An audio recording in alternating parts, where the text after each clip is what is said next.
Today is 6.8. This is the counting principle, okay? And we're going to look at probability just in a different way today. I'm checking out my pen over here. Um, what we're doing, we're still looking at probability, which we said was the formula was favorable over total, but we're looking at probability over multiple events. Um, yesterday we looked at probability, say, if we rolled a one die, or we call it a number cube in math for some reason, or if we flipped a coin. Today we're kind of looking at probability of multiple events. Say we roll like 5 dice, or we flip 3 or 4 coins, or something like that. We're going to look at that kind of probability. So not just one event, but multiple events. This thing that we're looking at here is called a tree diagram, and it kind of helps us look at different combinations. And today, total combinations is what we're going to use for a bottom a number in our probability formula. So, but a tree diagram is one way of finding out how many combinations we can get. So let's read this problem and look at this tree diagram. You're buying new eyeglasses and must choose the frame material and shape. The frame material can be plastic or metal. The shape can be rectangular, and I spelled that wrong. Rectangular. Oval, cat's eye, or round. How many different frames are possible? One way to count the number of possibilities is to use a tree diagram. Easy for me to say. A tree diagram uses branching to list choices. Okay, so here we have the first choice, which is the frame material. Okay, this column is material, plastic and metal. We only have 2 choices. But with each choice that we have for the material, we have 4 choices for the shape. So if I choose plastic, I can also choose rectangular for shape, oval for shape, cat's eye for shape, or round for shape. If I choose metal, I can choose rectangular, oval, cat's eye, or round. How many different combinations can be made with 2 choices for material and 4 choices for shape? Well, if we count the ends here, each of these, plastic, rectangular, plastic, oval, each of these are a different combination. There are 8 total combinations.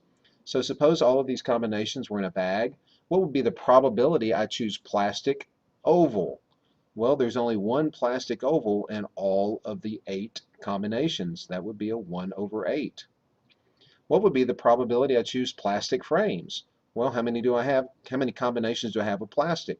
Well, that's 1, 2, 3. There's 4 out of 8. 4 over 8, which is 1/2. Okay? Okay, so let's look at the next slide.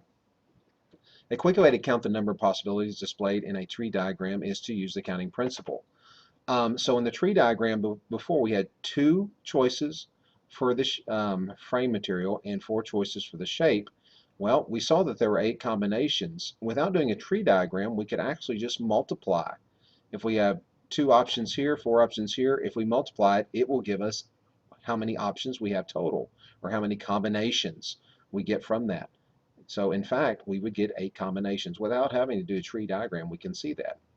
Okay, let's look at this. We roll a blue number cube and a red number cube. Use the counting principle to find the number of different outcomes that are possible. Well, I have 6 outcomes possible on the first one. I have 6 outcomes possible on the second one. Now the counting principle says if we multiply those, it gives us a total number of combinations. So we get 36 combinations. Now that may seem unreal, but if you think about it, if I roll a 1 with the first one, put a little dot there, I could possibly roll a 1 with the second. I could possibly roll a 2 with the second, 3, 4, and so on. If I roll a 2 with the first, I could roll a 1 with the second. I could roll a 2 with the second, a 3 with the second, so on, right? So on. If I did that for 3, and if I listed every combination I had, I would get 36 combinations. Notice that one outcome is 2 numbers, because if I roll 2 of them, it's one outcome. It just happens to be 2 numbers. Okay, so what's the probability I roll the same number with both of the dice? Well, there's 36 total. That's on the bottom. I can roll a 1, 1, a 2, 2, a 3, 3, a 4, 4, a 5, 5, or a 6, 6. There's 6 ways they could be the same. If I reduce that, so it's 1 over 6. That would be the probability of rolling the same thing. Okay, let's look at a different problem here. How many different outcomes are possible when you flip a coin? I'm going to draw a little coin here and roll a number cube. Number cube right here, 2-dimensional. Okay, I've got 2 outcomes with a coin, 6 outcomes with a number cube. If I multiply those together, I would have 12 combinations.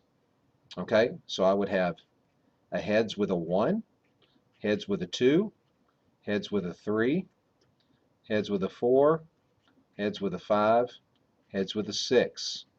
Okay, that's 6. Then if I roll, spin, flip, and get tails, well, I'd have a tails with a 1. Sorry, 1, 2, 3, 4, 5, and 6. So I'd have 6 if I flip heads and 6 if I flip tails. That would be 12 total combinations. Okay. A combination lock has 40 numbers on its dial. To open the lock, you must turn the dial right to the first number, left to the second, right to the third. You randomly choose 3 numbers on the lock. What is the probability you choose the correct combination? Well, if I've got 3 numbers, how many numbers do I have to choose from for my first number in the combination? Well, there's 40 numbers on the dial. How many numbers do I have to choose from for the second? Well, the same 40, and for the third, the same 40. Well, how many different combinations are possible with this one lock? Well, that would be 40 times 40 times 40, which is 64,000 combinations. Okay? How many of these combinations actually work? Meaning, what is the probability that you choose the correct combination? 1 out of 64,000. Pretty much impossible, because you're not going to sit around that long and try to figure that out. So look at here.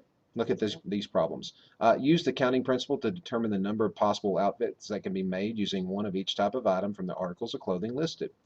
So 12 shirts, 6 pairs of pants. Well, the counting principle says if I multiply my options together, it gives me the total combinations. 12 times 6 is 72. Okay, 72 combinations. Here, I've got 8 shirts, 3 pairs of pants, 7 pairs of socks. That's going to be, I think, 168. 21 times 8 is 168. 168 combinations. Okay. 4 shirts, 2 pairs of pants, 6 pairs of socks, 2 belts. Well, let's see. That's going to be 8 times 12, and that's going to be 96 combinations. Okay. Let's look at this one, 168 combinations. What's the probability I guess the exact combination you wear? So I guess, let's say you wear, I'm going to guess, you wear red shirt, red pants, red socks. That's going to be easy. That is one combination out of 168. So assuming you had that in your repertoire of clothing, that would be a 1 over 168 chance that I would be right. Okay? Now this is just from a few shirts, few pairs of pants, and 7 socks. Think how many combinations you could make from your closet. And you say, I don't have anything to wear. You have thousands of things you can do with your clothing. Look here, you flip 3 coins. What is the probability that all 3 coins show heads? Okay, let's look at it. 3 coins.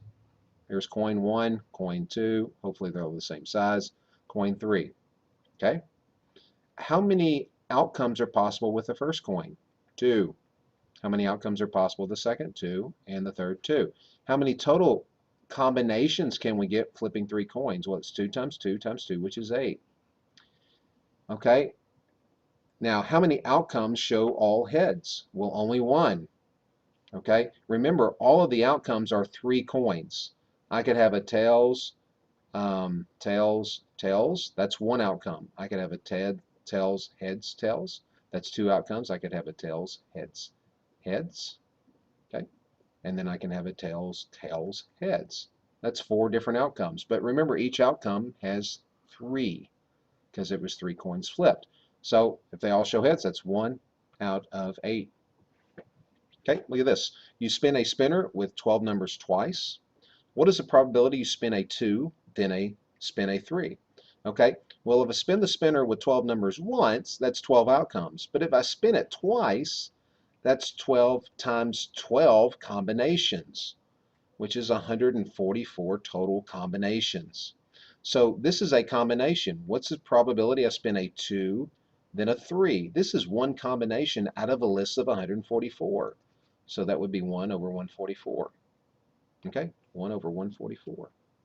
Okay, let's think of some other things that will help us with this lesson. Let's say I spin a spinner with 3 numbers, and let's pretend they're all even there. This has 3 numbers, and a spinner with 4 numbers. Okay, like this. This has 4. How many combinations can I get? Well, 3 times 4 is 12. What's the probability I spin the same number with both spinners? Well, since this one has 3 and this one has 4, I could spin a 1, 1, a 2, 2, and a 3, 3. There are 3 combinations that work, which would, if I reduce that, that would be 1/4. Okay? What's the probability I spin a bigger number with this spinner than I do with this one? Okay?